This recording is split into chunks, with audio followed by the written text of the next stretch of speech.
घरगुती चटणी करायची, नोकरी व्यवसायातून वेळ नाही, मग स्वाद मसालेमध्ये या। चवीला चटणी कशी हवी ते सांगा। निवडक मसाले भाजून कांदा शिजवून बारीक अशी चटणी करून देणार, तेही तुमच्या नजरेसमोर। वा, आता तुमच्या जेवणाला चव येणार। प्रत्येक गृहिणी अभिमानाने स्वाद मसालेचंच नाव घेणार।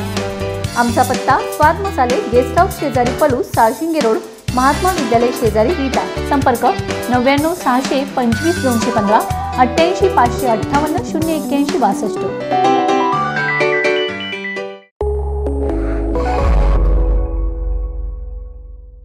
नमस्कार, मी मयुरी आणि आपण पाहत आहात 7 स्टार न्यूज।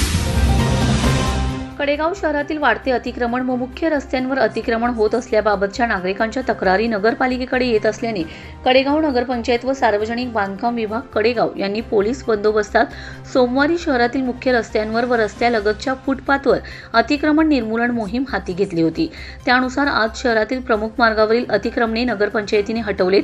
या मोहिमेदरम्यान विनापरवाना रस्त्यावर लावण्यात आलेले हातगाडे, जाहिरात फलक जप्त करण्यात आले।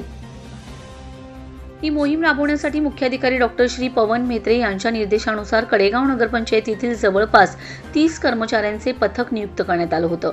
कडेगाव येथील छत्रपती शिवाजी महाराज चौक ते बस स्थानक, कडेगाव ते तहसील कार्यालय कडेगाव या मार्गावरील अतिक्रमण काढण्यात आले। आजच्या मोहिमेमध्ये कडेगाव नगरपंचायत मुख्याधिकारी पवन म्हेत्रे, निवासी नायब तहसीलदार महेश अनारसे, कडेगाव पोलीस स्थानक येथील पोलीस निरीक्षक संग्राम शेवाळे, सार्वजनिक बांधकाम विभाग अभियंता खांडेकर यांच्यासह नगरपंचायत अधिकारी, कर्मचारी तसेच पोलीस ठाण्याचे पोलीस कर्मचारी सहभागी झाले होते। कडेगाव नगरपंचायतीच्या वतीने यापुढील काळात अतिक्रमण निर्मूलन मोहीम सुरूच राहणार असून यापुढे कोणतीही आगाऊ सूचना किंवा इशारा न देता अतिक्रमण हटवण्यात येणार आहे। तरी शहरातील सर्व संबंधितांनी आपली अतिक्रमणे स्वतःहून काढून घ्यावीत, असे आवाहन कडेगाव नगरपंचायत मार्फत करण्यात आले। Bureau report 7 star news.